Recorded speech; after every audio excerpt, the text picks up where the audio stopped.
पलवल में एनएचएम कर्मचारियों की हड़ताल आज चौथे दिन भी जारी रही। पलवल सिविल अस्पताल में कर्मचारियों ने अपनी मांगों को लेकर सिविल अस्पताल में जमकर सरकार के खिलाफ नारेबाजी करते हुए कहा कि जब तक सरकार उनकी मांगों को नहीं मानती तब तक उनका आंदोलन जारी रहेगा।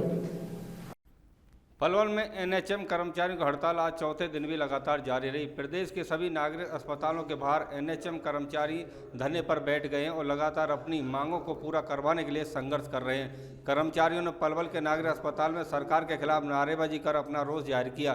कर्मचारियों ने सरकार को चेतावनी दी है कि उनकी मांगों को पूरा नहीं किया तब तक उनका विरोध प्रदर्शन सरकार के खिलाफ जारी रहेगा। कर्मचारियों का साफ तौर पर कहना है कि पूर्व सीएम मनोहर लाल ने भी उनकी मांगों को लेकर कोरोना काल के समाप्त होने के बाद पूरा करने का आश्वासन दिया था, लेकिन कोरोना काल के खत्म होने के बाद भी उनकी मांगों को आज तक पूरा नहीं किया है। एनएचएम कर्मचारी नेता डॉक्टर चंद्रमणि ने बताया कि पूरे प्रदेश में लगभग 17,000 एनएचएम कर्मचारी हैं जो कि पिछले 25-30 वर्षों से अपनी सेवाएं दे रहे हैं, जिनकी मांग है कि उन्हें नियमित किया जाए और 7 पे कमीशन लागू किया जाए। साथ ही जो सेवाएं पक्के कर्मचारियों को मिलती हैं वह एनएचएम कर्मचारियों को भी दी जाएं।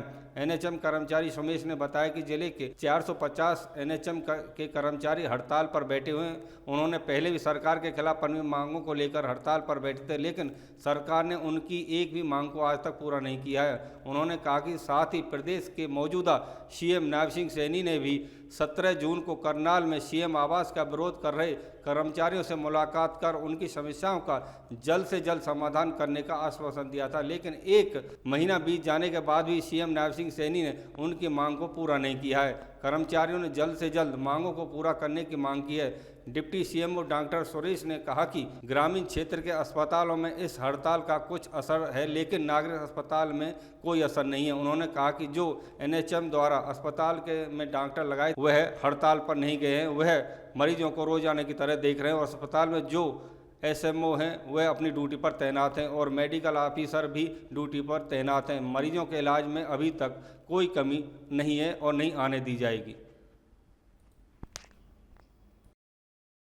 आज आपके हड़ताल का कौन सा दिन है और इससे स्वास्थ्य विभाग पर क्या असर पड़ रहा है? आज हमारी हड़ताल का 4th डे है और हमारी हड़ताल पलवल डिस्ट्रिक्ट नहीं पूरे स्टेट में 100% हड़ताल है। कुछ हमारे भाई जो नहीं थे आज भी डटे हुए, तो इसे जो स्वास्थ्य सेवाएं हैं वो 100% के ऊपर डिपेंड करती हैं, जो कि सुचारू रूप से नहीं चल रही हैं। तो जो ग्रामीण क्षेत्र में जो काम किए जाते थे वो पूरी तरह से बंद है। ग्रामीण क्षेत्र पूरी तरह से डिपेंड एनएचएम के ऊपर ही है, क्योंकि वहाँ पे परमानेंट वैकेंसियाँ बहुत कम है। हमारी एनएचएम की 99% वैकेंसी कम करती है, जो कि पूरा सोशल वर्क है और जो इम्यूनाइजेशन वर्क है जितना भी है पूरा हमारी वैकेंसियों के ऊपर डिपेंड है, जो फुल्ली स्टॉप पड़ा हुआ है। तो क्या और भी बढ़ाने के आगे सलाह, जो 4 दिन और बढ़ा दी गया 8 दिन के लिए? अगर गवर्नमेंट हमारी मांगों को पूरा नहीं करती है तो ये हमारी हड़ताल कंटिन्यू रहेगी, बढ़ी रहेगी। एनएचएम की जो हड़ताल चली आज कौन सा दिन है, क्या इसमें आपकी कोई नेताओं से बात हो पाई है, सरकार की ना हो पाई? आज हमारी चौथे दिन की हड़ताल है और ऊपर जैसे स्टेट कमेटी का जो डिसीजन रहा है 4 दिन की हड़ताल और बढ़ा दी गई है अगले 4 दिन की। अभी तक जो भी मीटिंग कोई ऐसी हुई नहीं है, शुरू में ही मीटिंग हुई थी, उसके बाद अभी ऐसे कोई मीटिंग हुई नहीं। तो आपकी जो मुख्य मांग क्या है इसमें? मुख्य मांग हमारी बहुत लंबे टाइम से जॉब कर रहे हैं, इन्हीं को 27 साल हो गए, 20 साल हो गए, इतने सालों से स्कीम के तहत जो एनएचएम है, कभी सेंटर कह देती है स्टेट हमें परमानेंट करेगा, स्टेट कह देती है कि भाई सेंटर की स्कीम है सेंटर देखेगा। तो सबसे पहले हमारी जो सबसे ज़रूरी मांग है कि भाई हमें नियमितीकरण हमारा किया जाए। इतने लंबे समय से जो जॉब कर रहे हैं कि भाई औरों के लिए और पॉलिसियाँ सरकार ने पहले भी बनाई हैं, पर हमारी मेनली ये नहीं बताते भाई सेंटर है स्टेट है, तो एक तरफा करके हमारे लिए भी स्कीम बनाई जाए और हमें नियमितीकरण किया जाए।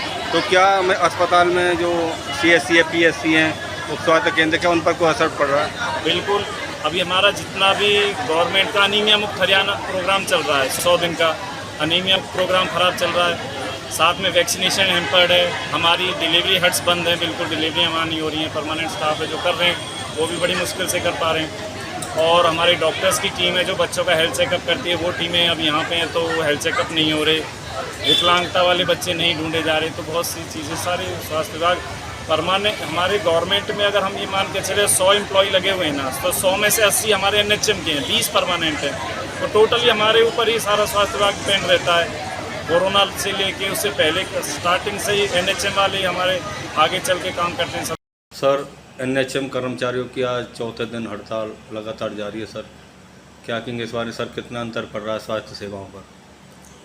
स्वास्थ्य सेवाओं पे एनएचएम के जो कर्मचारियों के साथ साथ रेगुलर कर्मचारी उनसे ज़्यादा है। कम से कम सिविल हॉस्पिटल में उनका देखने को ज़्यादा असर नहीं मिल रहा। आपने देखा होगा ओपीडी हमारी उतनी चल रही है, ओटी हमारा उतना ही चल रहा है, इमरजेंसी सर्विसेज सब नॉर्मल चल रही हैं। फ़र्क पड़ेगा, लेकिन इतना फ़र्क कम महसूस पब्लिक देखने में नहीं आ रहा कि कोई ज़्यादा फ़र्क पड़ने वाला है अभी तक। ये सर, ग्रामीण क्षेत्रों में आपके मतलब उप स्वास्थ्य केंद्र खुले हुए हैं जगह जगह पर, उनके अंदर ज़्यादातर एनएचएम कर्मचारी ही काम करते हैं। वहाँ पर हमारी रेगुलर एनएम भी साथ साथ उनके साथ लगी हुई हैं, तो उनका काम हम डिवाइड करके उनसे भी काम चलाया जा रहा है। तो सर मतलब इससे जैसे डिलीवरी हट में ज़्यादातर ये एनएचएम कर्मचारी काम करते हो, तो डिलीवरी हट में कोई हो सकती है दिक्कत? अभी तक कोई ऐसी घटना तो नहीं हुई है, लेकिन हमने उनके साइड बाय साइड दूसरी एएनएम है उनको चार्ज दिया हुआ है, तो उनका चारों टेक ओवर किया हुआ है फिलहाल। रेगुलर स्टाफ भी हमारा उनके साथ साथ उनसे ज़्यादा मात्रा में है, तो वहाँ दिक्कतें कम आ रही हैं। दिक्कत प्रभाव जरूर पड़ा है उसका, ऐसा नहीं प्रभाव नहीं पड़ा है, लेकिन सर्विसेज हम नॉर्मली चलाने की कोशिश कर रहे हैं और चला पा रहे हैं जिले के अंदर।